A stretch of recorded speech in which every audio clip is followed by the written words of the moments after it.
একটি বড় বড় ইতিহাস রচিত হয়েছে আজকে। আমি দেখেছি নুরা পাগলা নামে একজন মানুষ মারা গেছে। যদি তার জীবনে অন্যায় করে থাকে, তার জীবনে যদি শিরিক করে থাকে, তার জীবনে যদি ভণ্ডামি করে থাকে, তার জীবনে যদি কোনো ধরনের কুফরি করে থাকে, সরাসরি বহির্ভূত করে থাকে, সে যদি একদিন করে থাকে, এক মাস করে থাকে, আপনি মুসলমান হিসেবে দরকার ছিল বাংলাদেশের প্রচলিত আইনে তার বিরুদ্ধে ধর্ম অবমাননার মামলা করে তাকে গ্রেফতার করানো। কথা বলেন ঠিক কিনা? কিন্তু সেই নুরা পাগলা যখন মারা গেল, কবরের ভিতর থেকে আপনারা তাকে লাঠি দিয়ে আঘাত করে করে কবর খুঁড়ে তার লাশটাকে বের করলেন। বের করার পরে তার লাশকে নিয়ে উল্লাস করেন, আল্লাহু আকবার, নারায়ে তাকবীর, আল্লাহু আকবার স্লোগান দিয়ে দিয়ে আপনারা সেই লাশটার মধ্যে আগুন ধরিয়ে পুড়িয়ে দিয়েছেন।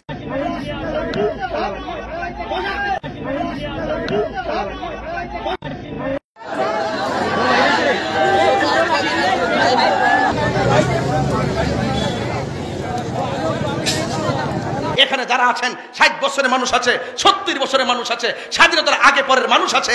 আপনাদের জীবনে কোনোদিন দেখেছেন কোন কবর থেকে লাশ তুললা, মুসলমানের লাশ তুললা আগুন দা পুরাইছে?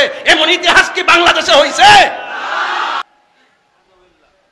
আমরা কি বাংলাদেশ দেখছি? আমরা কি দেখছি?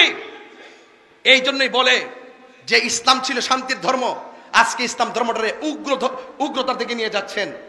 ইসলাম একটি শান্তির ধর্ম, মানবতার ধর্ম।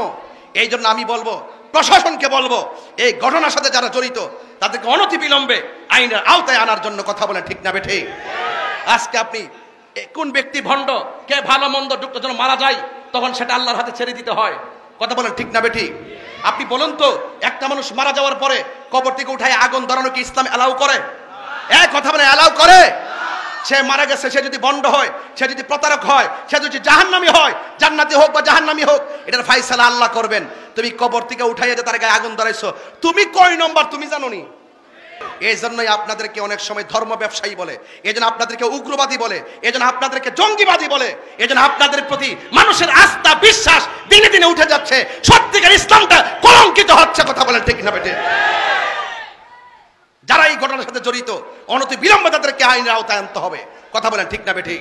আমরা দেখেছি বিগত 24 সালের 5 আগস্টের পরে আমাদের 90টা মাজারের মধ্যে আগুন ধরিয়ে দেওয়া হয়েছে।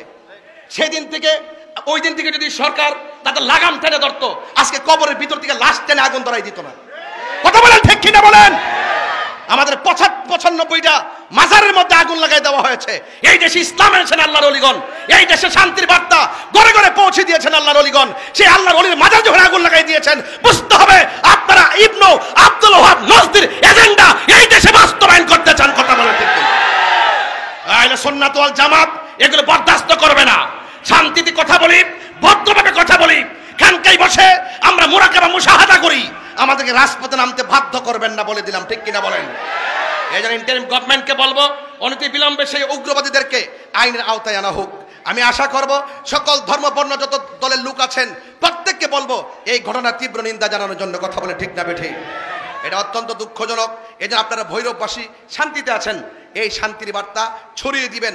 আপনাদের মাঝে উগ্রতা নাই, নিন্দা নাই, হিংসা নাই এবং গীবত নাই। ঐক্যবদ্ধ থাকবেন। দেখবেন রাসূল পাকের আদর্শ যদি হৃদয়ে লালন করেন, দেখবেন ইনশাআল্লাহ এই সমাজ শান্তির সমাজ হয়ে যাবে। কথা বলেন ঠিক কিনা?